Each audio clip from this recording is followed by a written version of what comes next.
Tefsiri Müyesser. Yunus suresi. Euzu billahi mineşşeytanirracim. Mushriklar beshiga zo'r qiyinchiliklar, baloyi ofatlar va cho'ng g'am qayg'ular yetgandan keyin biz ularga shafqat qilib, osonlik, xushallik va keng tashavchilik ato qilsak, ular Allohning oyatlarini inkor qilishga va masxara qilish uchun plan tuzishga oldiraydi. Ey payg'ambar, u munofiqlarga aytqinki, Allah sizlarning planinglarni barbod qilishda va sizlarni jazolashda eng tezdir. Shubhisizki, biz avvatgan farishtalarimiz sizlarning oyatlarimiz haqida tuzgan razil planinglarni yezib turadi. Ondan sizlardan uning hisobini olamiz. Ey insonlar, Allah sizlarni quruqlikda uloq bilan, dengizda kema bilan safar qildiradigan zotdir. Sizlarni elib mongan kema mayin shamoldan mengayotgan va yo'lovchilar bu mayin shamoldan xushallanayotgan chaqda birdilli qattiq bo'ron chiqib, yo'lovchilar taraf-tarafdan ko'tarilayotgan dengiz to'lqinlari ichida qoladi. Ular o'zlarining halokat qo'rshovida qolganligiga ko'zi yetgan chaqda o'zlari cho'qinib kelayotgan barliq soxta ma'budlarni unutib ketib, Allohga iltijo qilib: "Ey Alloh, agar sen bizni mushu halokatdan qutqizsang, biz cho'qim sening ne'matingga shukr qilg'uchilardan bo'lamiz" deb chin ixlosi bilan duo qiladi. Alloh ularni halokat girdobidan qutqizib qo'ysa, ular yanada yer yuzida bozg'unchilik teriydi va insonlarga zulm qiladi. Ey insonlar, sizlarning bozg'unchiliklarning vaboli faqatla o'zinglarga bo'ladi. Sizlar dunyo hayotining vaqtlik manfaatlaridan bahramand bo'lasizlar. Ondan sizlarning qaytadigan joyinglar bizning dargohimizdir. Shu chaqda biz sizlarga qilmishinglarni aytib beramiz va shuningga asosan sizlarga mukofot yoki jazo beramiz. Dünya hayoti va dunyoda insonlar qiziqadigan zibu zinnat va mol dunyo qatorliq manfaatlar shuningga o'xshaydiki, biz osmondan tushirgan yomg'ir bilan zamindan insonlar oziqlanadigan, hayvonlar yeydigan turli o'simliklar unib chiqib, bir-biri bilan giralishib ketgan. Hatto zamin go'zal tusga kirgan, chiroyli yasangan, zamin egilari oningdan mo'l hosil oladigan bo'ldiq deb turgan chaqda bizning halok qilish amrimiz kechasi yoki kunduzi oningga ushtum tut keldi-da, o o'simliklarni yiltizidan qo'mirib tashlab, nobud qilib etib, burun bu yerda o'simlik bo'lib boqmagandek bir holatga keltirib qo'ydik. Ey insonlar, sizlar qiziqayotgan dunyo manfaatiningmi shu o'simliklarga o'xshash nobud bo'ladigan vaqti keladi. Buni sizlarga bayon qilganimizdek, Allohning qudratiga dalolat qiladigan koinot alomatlari va Qur'on oyatlari ustida fikr yurgizadigan qavm uchun oyatlarni tafsili bayon qilamiz. Alloh sizlarni yaxshi bandalarga tayyorlagan jannatga da'vat qiladi. Bandalardan xoligan odamni hidoyat qilib, uni islomdan iborat to'g'ri yo'lga muvaffaq qiladi. Ibodatni ixlos bilan mukammal qiladigan, hamma ishda Allohga itoat qiladigan mu'minlarga jannatga kirish, jannatda Allohning jamolini ko'rish, uning mag'firatiga va roziligiga erishishdan iborat esil mukofotlar bor. Ularning yuzini do'zax ahlining yuzini qoplagandek qorliq va xorliq qoplamaydi. Yuqorqi sifatlarga ega bo'lgan kishilar jannat ahli bo'lib, ular jannatda mangu turg'uchilardir.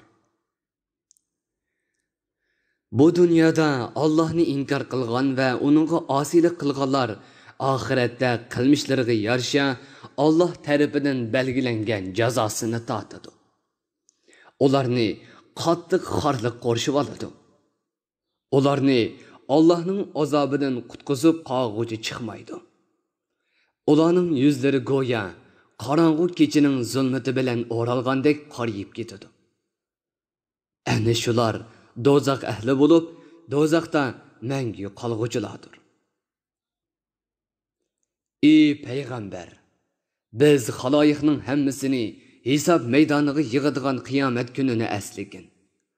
Biz o chaqda mushriklarga sizlar Allohga sherik keltirgan narsalaringiz bilan billa o'rninglarda jim turib jazoinglarni kutinglar deymiz. Va o mushriklarning ma'budlari bilan bo'lgan munosabatini tamoman uzib tashlaymiz. Ular dunyodagi vaqtida cho'qingan ma'budlardan juda bo'ladi. Shuning bilan ularning dunyoda cho'qingan ma'budlari ularga sizlar bizga cho'qinmaydinglar. Sizlar bilan bizning oramizda guvoh bo'lishga Alloh yetarlikdir. Sizlarning biz to'g'riliq nima da'vatqanliginglarni va nima qilayotganliginglarni bilmaydik. Bizga cho'qinganliginglardan muhabbatli edik. Uni his qilmaydik deydi. Bu hisob kunida har bir odam o'zining dunyodagi ahvolini va qilgan amallarini izlaydi va amallarining natijasini ko'radi. Yaxshi amal qilgan bo'lsa mukofotini oladi. Yomon ish qilgan bo'lsa jazosini tortadi. Xaloyiqning hammasi adolatli hukm chiqarg'uchi Allohning dargohiga qaytariladi. Jannat ahli bo'lganlar jannatga, do'zax ahli bo'lganlar do'zaxga kirgiziladi. Mushriklarning shafaat umid qilib cho'qingan ma'budlari ularning ko'zlaridan g'oyib bo'ladi. Ey payg'ambar, Aşu mushriklarga aytqinki, osmondan yomg'ir yog'dirib, zamindan o'simliklarni undirib, sizlarga rizq berayotgan zot kim? Sizlarning anglash va ko'rish iqtidoringlarni ato qilgan va uni o'z ilkida tutib turayotgan zot kim? Koinotga jonliqlarga hayot bag'ishlaydigan va ularni hayotdan mahrum qiladigan zot kim? Sizlar biladigan va bilmaydigan maxluqot orasida tiriklarni o'likdan, o'liklarni tirikdan chiqaradigan zot kim? Koinotning ishlari va sizlarning taqdiringlar ilkida bo'lgan zot kim? Ular sening bu savollaringga javob berib, Alloh deydi. Ularga aytqinki, undaqda sizlar shu Allohni qo'yib botlarga cho'qinsanglar, uning azobidan qo'rqmamsizlar. Ana shu Alloh sizlarning ibodat va itoat qilishinglarga haqliq bo'lgan haqiqiy Rabbinglardir. Haqiqatdan qolsa, ozg'unlikdan boshqa nima qoladi?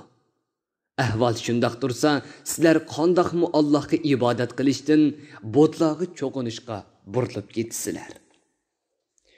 Aşu mushriklarning kufrni davomlashtirishi oldin taqdir qilinib bo'lgandek, Allohning itoatidan bosh tortib, kufri va gunoh ma'siyatga cho'kib ketganlar to'g'risidagi ular Allohning bir ekanligiga, Muhammad alayhissalomning Allohning elchisi ekanligiga ishonmaydi va Allohning dinidan yuz o'riydi degan so'zi va hukmi mana mushundoq amalga oshdi.